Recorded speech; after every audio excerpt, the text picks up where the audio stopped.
Serial Experiments Lain is an anime I don't really think needs an introduction.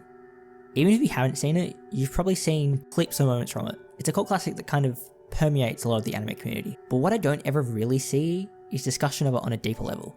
It really only defaulting to a very shallow reading. I don't blame people for this. It's not the most transparent story, and it generally only gives you about half of the context you need to make sense of anything. So yeah, sure, you're just going to fixate on the Wired if it's the only thing you can really see that you can relate to. Some people also take it as a very political piece, but A, I don't really want to go into that on a channel that's about really stupid things I like, and B, a lot of the evidence for that reading kind of comes from a producer, which, if you don't know, producers don't really have much creative input. So if I don't really see the discussion that I want to see, the depth that I think that Lain deserves with such a major philosophy at its core, maybe I just have to do it myself.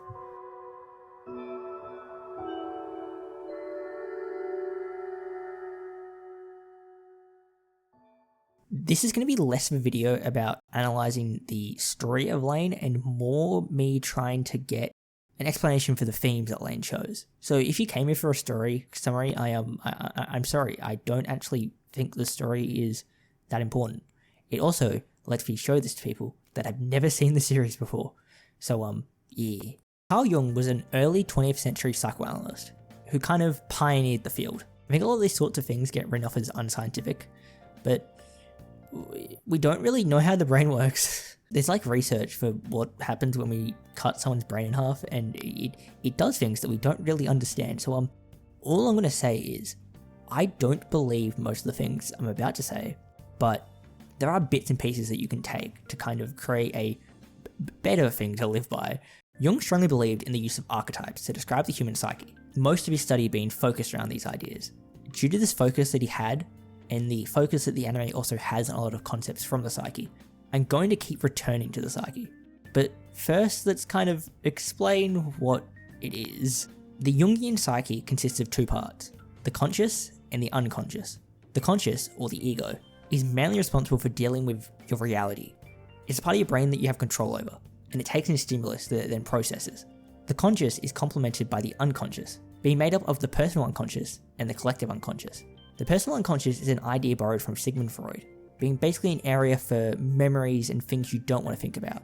On the other hand, the collective unconscious is a bit more complicated to explain. How do we, when we're born, know to breathe? This seems like a very weird question, but actually consider it for a second. When we're born, for some reason we just know instinctually that we have to breathe to survive. With that also, why do most countries and religions have this core of ethics that is common between them, even if they haven't really been introduced to each other? Jung proposes this comes from a shared inherited unconscious. You never had to think about the fact you have to breathe or ethics because someone else did it for you, and they just passed it down. The shared knowledge could be involuntary functions of our bodies, or it could be ethics and the idea of society, the things that drive us to stay together and be social creatures. This idea of being connected on a more spiritual and psychological level is shown in a lot of things. They pretty explicitly say it in Lain, but also say persona, which persona is another Jungian concept we're going to get into later. So I don't know, Persona 3 Reload just came out. If you want to go play that, maybe it'll help you understand what I'm about to say better. So I'll just wait.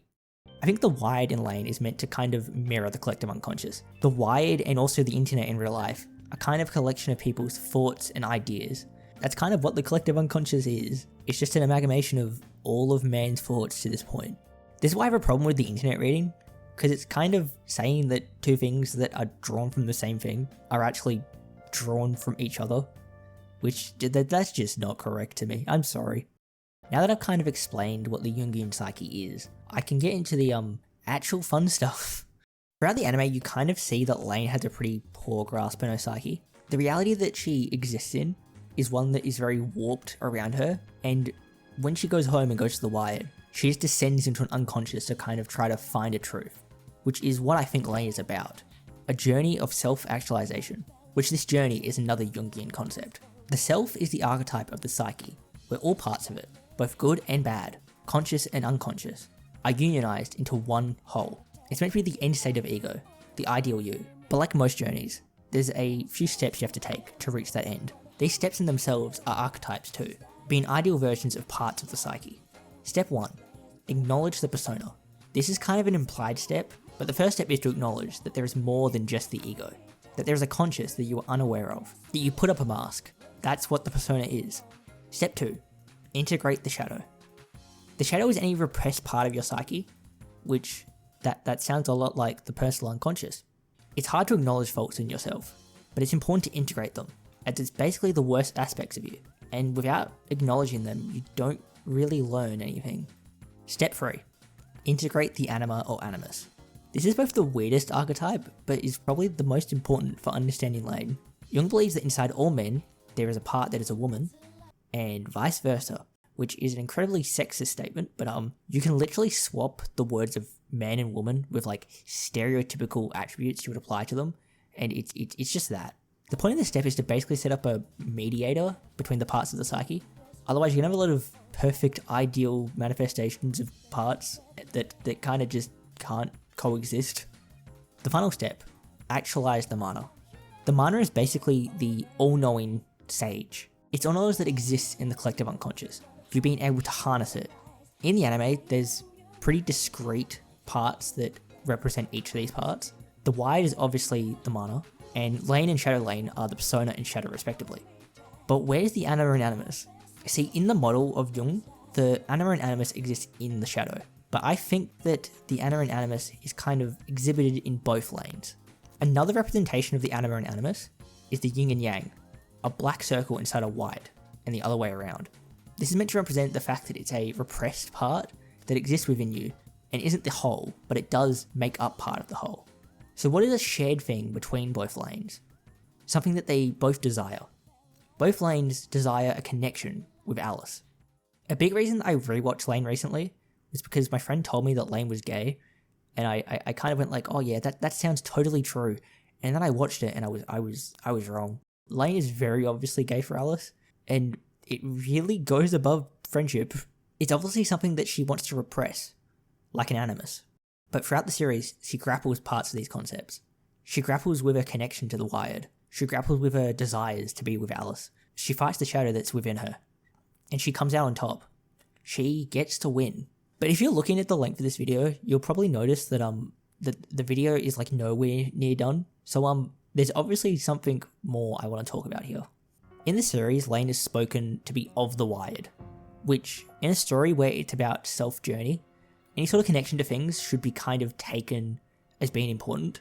And when you think about this, there's only really one other person in the series that is born of the wired, that being Eri. Eri is a very shitty villain because he gets introduced and has about 5 seconds of build-up and then he doesn't change at all. But he's also the most perfect villain for Lain, as he is the antithesis to everything that Lain represents. He gets mad that he doesn't get recognized for his work, so he just throws himself into the wired in a tantrum. He doesn't acknowledge that he has a massively inflated self-worth, which is just really a cover for how much of a massive maggot he is. But like Lain, there's representations of the psyche in him too. He has plenty of ego, he has a deep-seated inferiority complex, and he has the entire history of man just at his fingertips. But the story doesn't let him be a hero, does it? The issue comes from the fact that Eri doesn't really acknowledge his flaws. He doesn't want to grow. He actively acts against Lain to try to stop her from growing too. But the story still calls him a god, despite being very, not godlike. And it takes a special amount of brain rot to have this thought, but a god acting against you and is actively trying to stop you from being the best version of yourself sounds like something else I know. There's an ancient religion called Gnosticism who believe the sole goal of life is to become as enlightened as possible. Their belief is there is a divide between the physical and non-physical world, and by obtaining knowledge and wisdom, you can get closer to that divine non-physical. It also has a cope, which I'm going to call it a cope because it implies some pretty bad things about Judaism. The God in the Old Testament was so horrible, just killing people and flooding the earth, because he was actually evil. The belief around trying to reach the non-physical comes from the fact that they believe the physical is inherently evil, and that anything that exists in it has this taint attached to it. The only way you can escape it is by increasing your knowledge to lessen that taint. They mainly believe the god, or what they call it the demiurge, came from a higher god when it tried to take the true immaterial god, the monad, and recreate it, accidentally making a demiurge.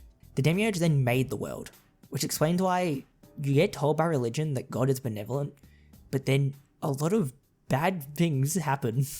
This expectation that God is meant to be benevolent, I think, is kind of part of the story. It's the only part that really Western brain rot makes it harder to see what the story is saying. In this way, the journey to the self is the journey to the divine. The greatest knowledge you can have is the best version of yourself. But to understand why I say that, I'm going to have to explain a lot of stuff, so bear with me even more. Color is really weird. It's pretty easy to agree that these are the primary colors, and if you combine them, you get these colors. But why is that? Why do colors look exactly like this? And why is it when you combine red and blue, you get purple? It's not really a thing you can explain without really relying on another idea. Say purple has some red and blueness to it. But what do those terms in themselves mean? You turn the question of what purple is into what red and blue is. The answer to this question lies in the fact that colors are an entirely internal idea. You don't walk through the woods and suddenly find the color red. And I don't mean something that is red. I mean the idea of red. Light is simply external stimuli, a very small band of electromagnetic radiation, which in our brains is translated into color. But with that, there's kind of a problem. What if we don't translate colors to the same thing? Wouldn't that kind of mean that there's no objective truth? There has to be something we can all agree on, right? This leads us to the system of solipsism, which has some basis in the framework of idealism, an invention of Plato. When I was explained idealism in school, my teacher got a chair, and he asked us to describe what makes up a chair. There's many things you can describe about it. It has 4 legs, it has a back, a cushion. There'll be some debate about what the specifics are, but there'll be a generic chair that you can find in that. Plato states that this generic chair, the ideal chair, exists in the Platonic world, full of all the other ideals, being informed by what people think a chair is, which, I don't know, that sounds pretty similar to something I've already went through, doesn't it? But if the idea of chairs exists in this immaterial world, this makes me ask the question, do we think chairs are chairs because we were told they were chairs? Or did we make a decision about what chairs were? Basically, what came first? Chairs or the ideas of chairs? Idealists propose that the answer is neither. When you perceive a chair, it is brought into existence, and you simply know what it is. If reality isn't perceived, it simply reverses. It will just stop existing. To an idealist, when a tree falls in the woods, it makes no sound. The reality that we exist in is simply what we all agreed it to be. We could change our minds, and it would change reality. But let's take a step back for a second. I said that colours were informed by our perception of light, but in this framework, wouldn't it be the other way around?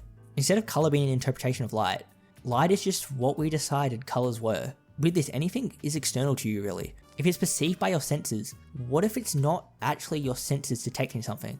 What if it's actually just your brains being tricked? In relativistic physics, there is a certain problem. If you're moving at a constant speed and not accelerating, and you close your eyes, you won't actually be able to tell you're moving. The way that our balance works is there's fluid in our ears that will detect acceleration, which our brain then interprets as balance to help us orientate ourselves. But as I said, there's no acceleration. So without that stimulus, your brain has to rely on other things to realize that it's moving, like sight. Without that stimulus, your brain actually can't tell you're moving. What we're looking at here is a very similar principle, except instead of it being just you're moving, it's your entire reality. Are you actually sensing things, or are they just electrical probes in your brain stimulating the correct areas? What if you're on the verge of death and you're simply remembering your life in excruciating detail? I mean, I'm currently talking to you through a computer, but I'm not actually there with you.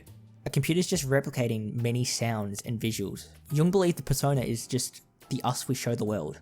But if I remove the real part of me, and I'm left with just my persona, just the mask, is that also me? And how can you tell that I was ever real to begin with? With that, the only thing you can actually prove is you are experiencing something. It doesn't have to be real. The only thing you can know that is real is you. Anything else is unsure. The world is everything that is the case. Whereof one cannot speak, thereof one must be silent.